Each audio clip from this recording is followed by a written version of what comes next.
Buenas tardes, mi nombre es Luis Obed García Juárez y esta es la exposición para la materia de métodos numéricos, el primer capítulo, modelos matemáticos y problemas en ingeniería. Aquí empezamos con una pequeña introducción que nos dice que el conocimiento y la comprensión son prerequisitos para la aplicación eficaz de cualquier herramienta. Eso quiere decir que muchos problemas de la ingeniería se resuelven con el empleo de dos enfoques, el empirismo y el análisis teórico, por lo cual de nada nos sirve tener una buena herramienta si no tenemos el conocimiento para darle un buen funcionamiento. A continuación tenemos un modelo matemático simple y una imagen rescatada del libro que nos da una idea de cómo se debe componer un modelo matemático. Aquí tenemos que la variable dependiente es igual a la función y entre paréntesis tenemos las variables independientes, los parámetros y las funciones de fuerza. Este pequeño análisis se ve enfocado en la segunda ley de Newton, que como recordaremos es fuerza igual a masa por aceleración, donde F es la fuerza neta que actúa sobre el objeto, m es la masa y a es su aceleración. Ahora, para obtener el formato de esta ecuación, lo que haremos será despejar a de la ecuación, entonces quedaría a es igual a la fuerza sobre la masa. Y aquí tenemos un pequeño esquema de cómo modelamos una ecuación empleada a un problema de la vida cotidiana. Nos dice que la definición del problema involucra el modelo matemático y esto a su vez involucra la teoría y los datos. Una vez en nuestro modelo matemático tenemos herramientas para resolver problemas. Eso quiere decir las computadoras, las estadísticas, los métodos numéricos o las gráficas. De ahí con estas herramientas llegamos a resultados numéricos o gráficos y de ahí llegamos a lo que son las relaciones grupales, que son la programación, la optimización, la comunicación o la interacción pública. Y finalmente llegaríamos a la instauración, que es el producto final de todo nuestro modelo matemático. Aquí tenemos unas características del modelo matemático. En primer lugar es que describe un proceso en términos matemáticos, de ahí representa una idealización y una simplificación de la realidad.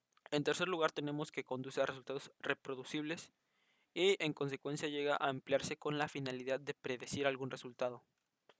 En conclusión tenemos que la segunda ley de Newton se obtiene con facilidad. Sin embargo, es posible que diversos modelos matemáticos tengan que hacer uso de operaciones matemáticas más complejas. De ahí tenemos el ejemplo con la segunda ley de Newton, que como teníamos anteriormente, teníamos A es igual a la fuerza sobre la masa. Se tiene que dv sobre dt es igual a la fuerza sobre la masa. En este caso se empleó el cálculo diferencial para llegar a dv sobre dt, que es el diferencial de velocidad y el diferencial de tiempo.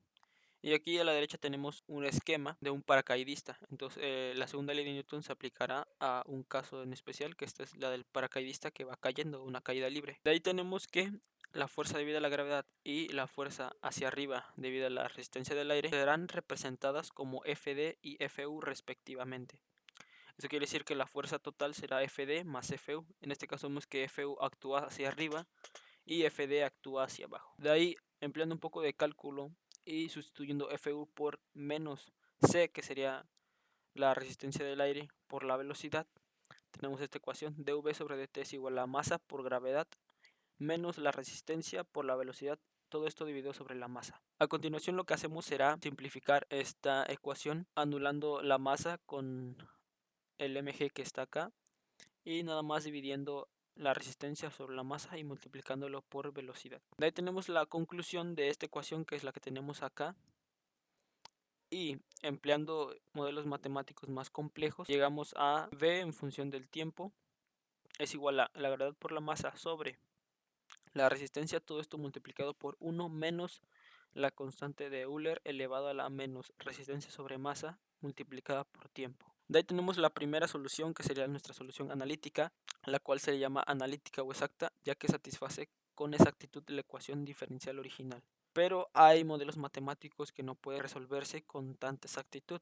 Para eso utilizamos la solución numérica. Entonces, empleando cálculo diferencial, obtenemos que dv sobre dt es aproximadamente igual a el cambio en la velocidad sobre el cambio en el tiempo, que desarrollando estos dos nos da que la velocidad de el tiempo inicial más 1 menos la velocidad del tiempo está dividido sobre el tiempo inicial más 1 menos el tiempo inicial. A continuación tenemos leyes de conservación en ingeniería. En este caso tenemos las leyes en la ciencia, que nos dice que todo se puede resumir a una simple expresión que es igual a cambio, es igual a incremento menos decremento. Y aquí tenemos una gráfica donde nuestra solución numérica, que es la aproximada, se separa de la solución analítica, que es la exacta.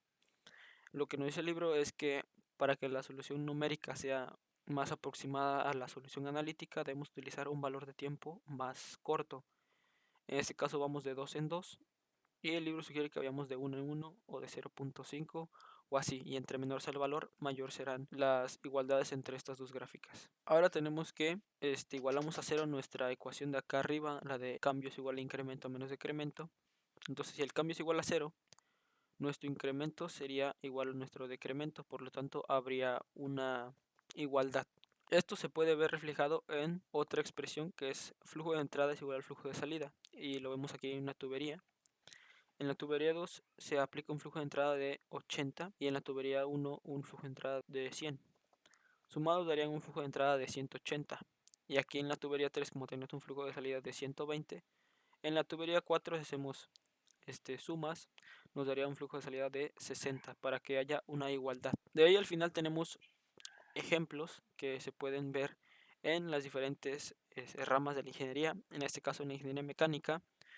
En el dispositivo tenemos los reactores, que su principio aplicado sería la conservación de la masa. La expresión matemática sería el balance de masa de la entrada es igual a la salida para que haya una igualdad. De ahí tenemos en la ingeniería civil la estructura. El principio aplicado sería la conservación del momentum. Dice que en un periodo donde el cambio de masa es igual a las entradas menos las salidas.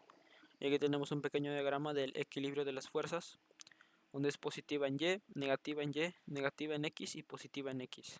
Esto es aplicado en cada nodo, en cada punto de la estructura. En la ingeniería mecánica tenemos que nuestra máquina como objeto y el principio aplicado conservación del momentum. Esto ya es el equilibrio de fuerzas. La fuerza hacia arriba debe ser igual a la fuerza hacia abajo, porque si hubiera una desigualdad nuestra máquina no tendría función alguna. De ahí en la ingeniería eléctrica tenemos lo que es un circuito y nuestros principios aquí serían la conservación de carga y la conservación de energía.